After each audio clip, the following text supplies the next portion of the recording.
Halo, selamat datang di channel Ruang Taktik. Di video kali ini kita akan analisis kemenangan Chelsea 1-3 atas tuan rumah Leicester. Ini adalah kali ketiga Chelsea beralih ke formasi 3 back dari yang sebelumnya menggunakan 4-2-3-1. Hasilnya pun positif, 3 kemenangan beruntun dan pada match ini bisa mencetak 3 gol. Leicester bukan tanpa perlawanan. Dilihat dari XG-nya yang mencapai 2,52, artinya nggak sedikit peluang yang dihasilkan.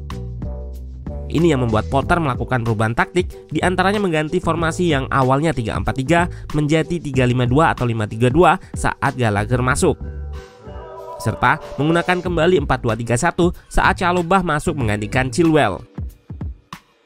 In-game manajemen Potter pada laga ini bisa dikatakan jitu dengan perubahan-perubahan yang dilakukan selama pertandingan. Meski bisa dibilang pada match ini Chelsea nggak sedominan versus Dortmund yang bisa melimitasi serangan lawan. Nah, penasaran dengan jalannya laga dari segi taktikal? Let's go, kita bahas sama-sama.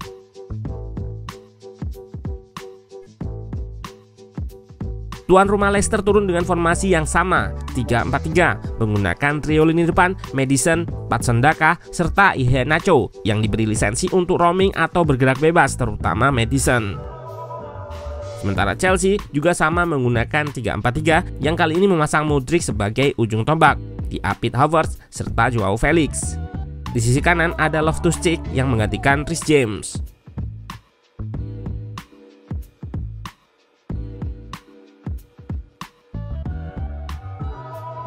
Dengan situasi lini tengah yang hanya memiliki 2 gelandang dan dibatasi ruangnya dengan man marking gelandang Leicester, Chelsea lebih banyak mengalirkan bola progresi ke area sayap dan langsung ke depan menargetkan penyerang mereka yang turun. Tujuannya untuk mengekspos ruang di belakang blok press tengah tadi, juga menarik backline atau garis pertahanan Leicester untuk naik. Dan saat backline ini naik, menggunakan kecepatannya, salah satu penyerang Chelsea akan mengekspos ruang di belakangnya. Skema ini cukup efektif dan beberapa kali menghasilkan peluang emas. Salah satunya peluang Felix yang membentur tiang dan gol Mudryk yang dianulir karena offside.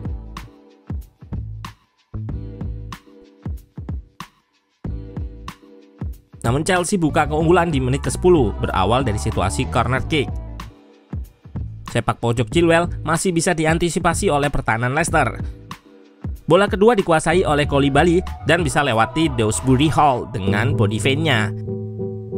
Bek asal Senegal itu langsung lepaskan crossing yang mengarah Chilwell di posisi tiang jauh. Sebenarnya crossing ini sangat tinggi, namun langsung dieksekusi dengan tembakan first time mendatar ke tiang dekat. Di sini kiper Leicester, Danny Ward terlihat nggak siap saat menghalau tembakan Chilwell. Jadinya nggak menyangka bola akan langsung di first time oleh Chilwell dari sudut yang kurang ideal.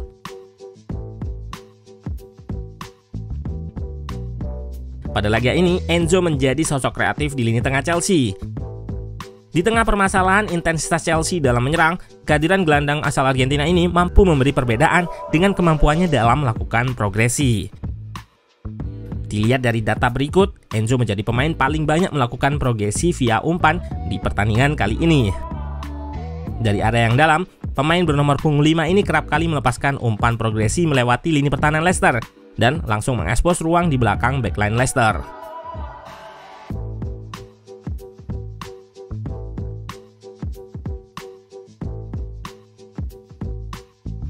Dua gol Chelsea pun gak lepas dari peran Enzo.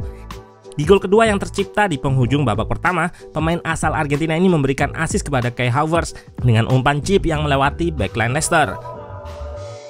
Namun selain itu ada juga peran Mudryk yang bergerak sebagai decoy atau pancingan guna menarik back Leicester sehingga Havertz sebagai target umpan nggak dalam posisi offside.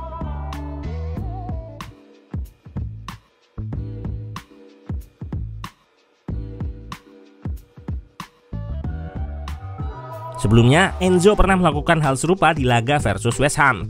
Umpan seperti ini bisa ia lakukan tentunya karena memiliki visi yang sangat baik dalam mendeteksi ruang dan pergerakan rekannya, ditambah kemampuan teknis dalam mengeksekusinya yang jarang dimiliki pemain-pemain lain.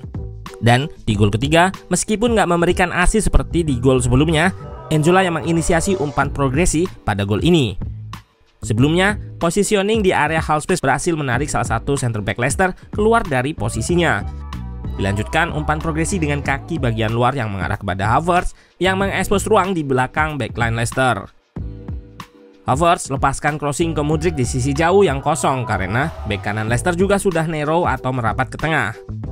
Kovacic sebagai orang ketiga yang muncul dari lini kedua langsung mengeksekusi bola pantulan dari Mudryk.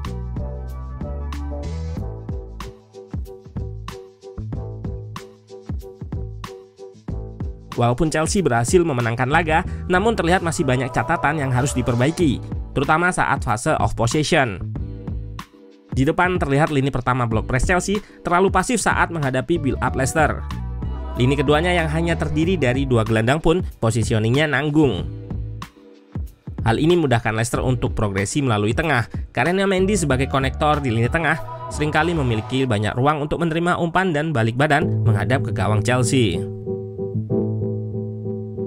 Bek-bek Chelsea pun di laga ini nggak seagresif seperti laga versus Dortmund saat melakukan cover ruang di depannya.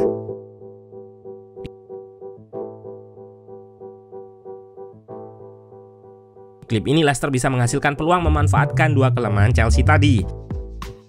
Walaupun nggak melalui tengah, namun di sini nampak blok press Chelsea pasif saat gelandang Leicester turun. Di belakang, backline Chelsea pun kurang agresif karena Iheanacho bisa balik badan. Beruntung peluang ini masih bisa digagalkan oleh Kepa yang tampil cukup gemilang pada laga ini. Dengan formasi yang sama 3-4-3, secara natural kedua tim sama-sama memiliki 2 gelandang di tengah. Namun saat Leicester kuasai bola di tengah, Maddison sering drop sehingga 2 gelandang Chelsea kalah jumlah 3 versus 2.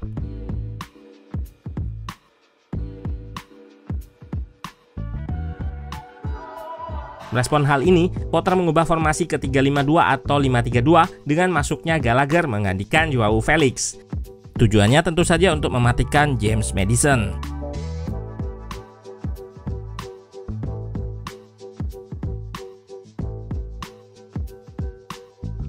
Dan menjelang pertandingan berakhir, Potter menggunakan formasi 4-2-3-1 guna memperkuat lini tengah. 1 gol Leicester di laga ini tercipta karena kesalahan Joao Felix yang lepas possession di area final third. Saat balik badan, sudah ada 3 pemain Leicester yang mengepungnya. Center back Chelsea nggak bisa step up karena terikat oleh 2 pemain Leicester, sehingga Daka memiliki ruang di depan backline untuk lepaskan shot keras yang gagal dihalau oleh Kepa.